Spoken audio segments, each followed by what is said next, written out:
My name is Mac McKeever, and I'm here today to talk about the power plant, the proposed location of the power plant out in Fort Mohave.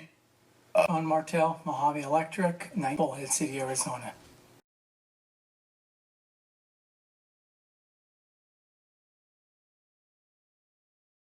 So this here, folks, I want to tell you is the problem with meeting people behind closed doors. They take information and they throw it out there if it's fact. If you're in that meeting, you would have heard Mr. Greenson said, what's to stop you from building 4, 6, 12, 16 plants there? Mr. Ledger's response there, would it help you if we limit it to 4? He did not say we're planning to build 4. He did not say Mohave Electric needs 4. He said, would you support Site B if we limit it to 4? That was the discussion.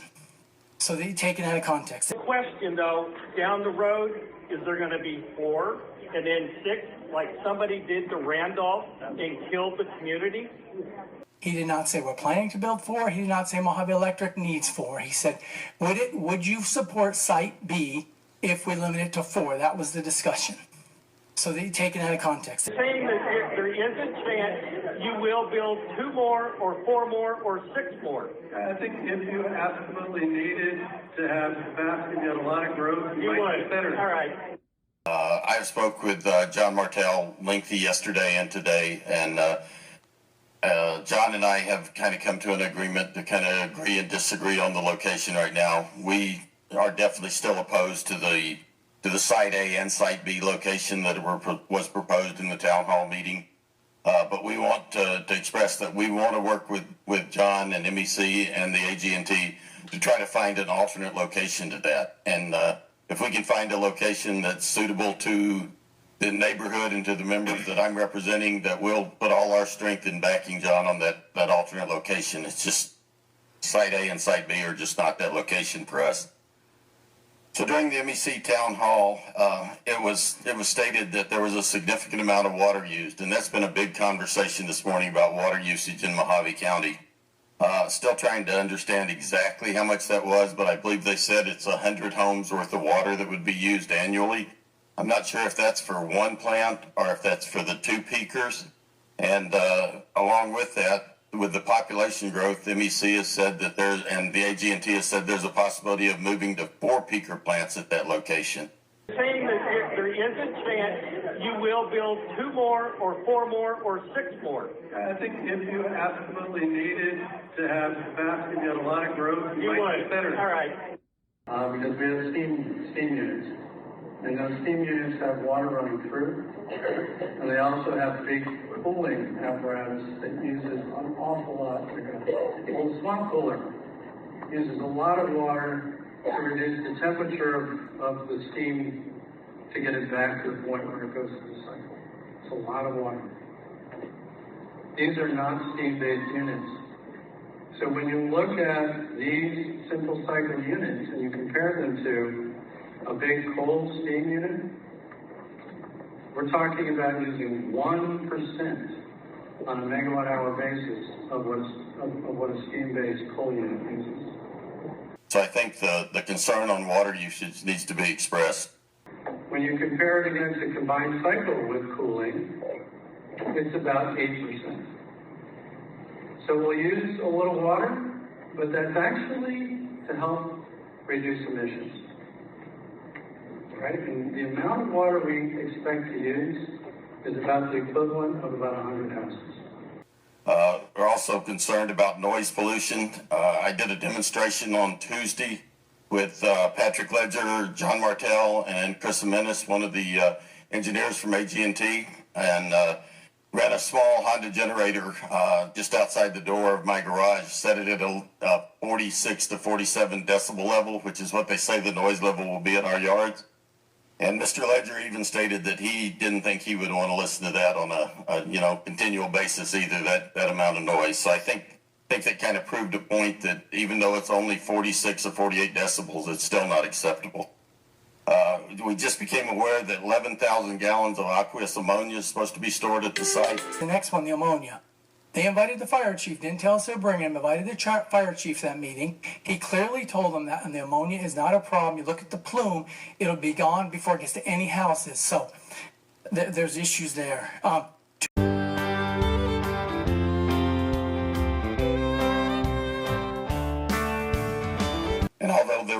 acceptable EPA levels, it still doesn't mean to me that it's healthy to breathe that. So, but we are opposed to it being that close to our homes. So.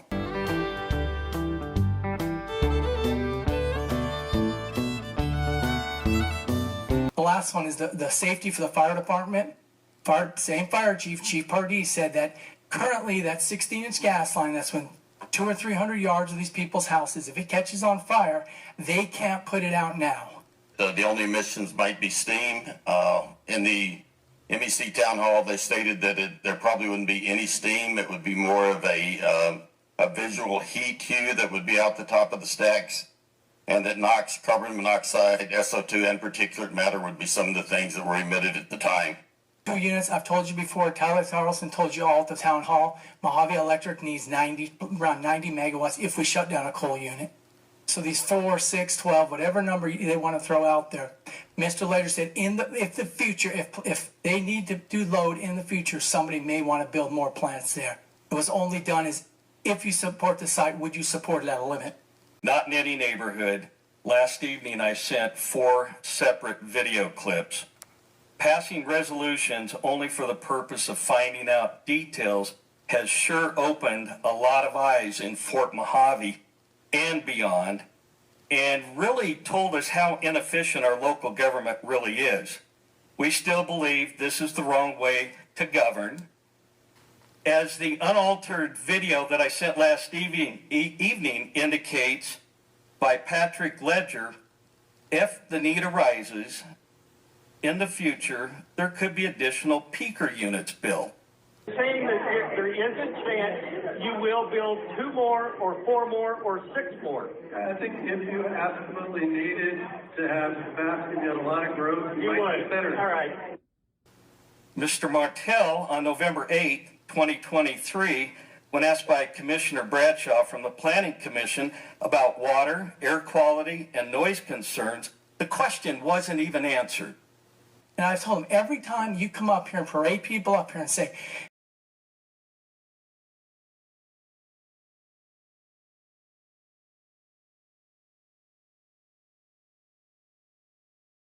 Site B's bad, Site A's bad, this, and this, I have to go back and get my experts who I really want to have focus on another area, but I can't because I have to come up here and have them keep fighting down all of these other issues that aren't even brought before this board.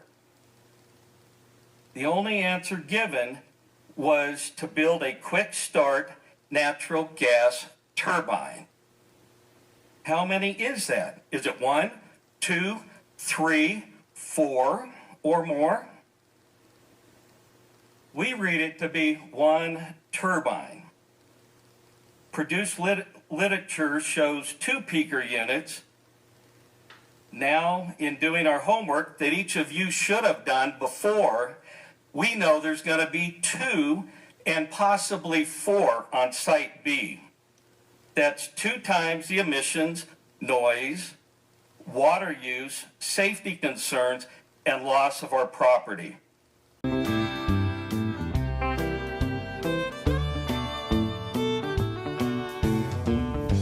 Be interesting to see once we look further what effect this will have with Arizona's Prop 207. Now is the time to rescind this motion that you approved on 12/4/23 and have MEC, G&T go to work with our group on alternate acceptable locations. 4 units on Site B, not in any neighborhood. And I've told them, every time you come up here and parade people up here and say, Site B's bad, Site A's bad, this, and this, I have to go back and get my experts who I really want to have focus on another area, but I can't. I don't think any of you even dreamt that was a possibility. Or did you already know? So I appreciate the board's time. I want you to know we are looking at alternative sites. We're trying to work with this group as much as we can. But I'm going to say we're going to have stop having private meetings if this is going to continue. I can't afford to spend all my time talking to them on my day off. The Board of Supervisors, MEC, and G&T will have nearly 100% of our support for more remote locations. An example, by the MEC transmission station, by the Fort Mohave landfill, or other remote locations. I can't afford to spend all my time talking to him on my day off. Do what's right, do what's just, and bring this back up before the Board of Supervisors. Thank you. Thank you. We want to stop coming here. We really do. My name is Carol Kingsbury, and I'm here to speak against the gas-fired peaker plant proposed in my neighborhood in Fort Mohave. I ask you to deny this project on Site A or Site B. Both are too close to homes and thousands of people. Make MEC choose a more appropriate site that does not risk our health and the safety of our community. Our fire department cannot handle an explosion of any sort at this location and keep us safe. That has been verified. So I understand that it could be an issue to the community, but it's an issue to the community that is right now. So I asked Mr. McKeever, can you stand down? Can you give Mohave Electric to do a minute what we promised to do? We said we would look at other alternatives. MEC now wants to put in a minimum of 2 peakers with a possibility of 4 or more in the future. They will need an allotment of 100 houses worth of water for the turbine. As they add turbines, will this increase to 100 times 4? That's a lot of water considering there is a moratorium on water meters in our area. Please make them move this. It shouldn't be in any neighborhood close to homes. And they come up here and have to defend everything that he said out of context, or they say out of context. So I ask you to respect the health and well-being of myself and all of my neighbors and friends. Thank you. And I've told him, every time you come up here and parade people up here and say, Site B's bad, Site A's bad, this, and this, I have to go back and get my experts who I really want to have focus on another area, but I can't. The point was made that the natural pollution in our area is 6 times that of what's going to come out of the peaker. So if we look at that as a percentage of increase to pollution in our area, 1/6 is actually 13% increase. Now, one plant or one turbine at 13%, we now know a peaker plant is 2 turbines. So now that's 26% increase in pollution, quarter mile from our homes, and potential for 4 peakers or 4 turbines at some point in the future. Now you're adding 50% additional pollution a quarter mile from our homes. That seems outrageous that we would add 50% pollution that close to senior citizens' homes. Appreciate your time. Appreciate you coming to our town hall. More to come. When we get a site that makes sense, we'll bring it back to planning and zoning. We'll bring it back to the board just like the process allows for. Thank you. It's not right. It should not be in any neighborhood. Again, we all support moving it out further away from homes. Thank you, Mr. Madsen. Because I have to come up here and have them keep fighting down all of these other issues that aren't even brought before this board.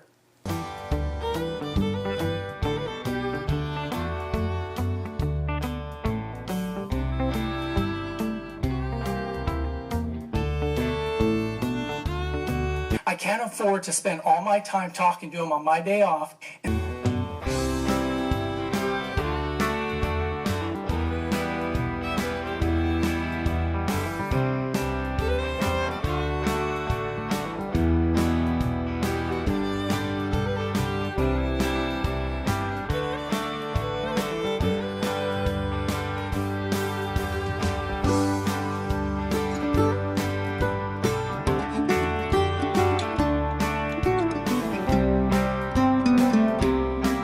I can't afford to spend all my time talking to him on my day off. I can't afford to spend all my time talking to him on my day off. I can't afford to spend all my time talking to him on my day off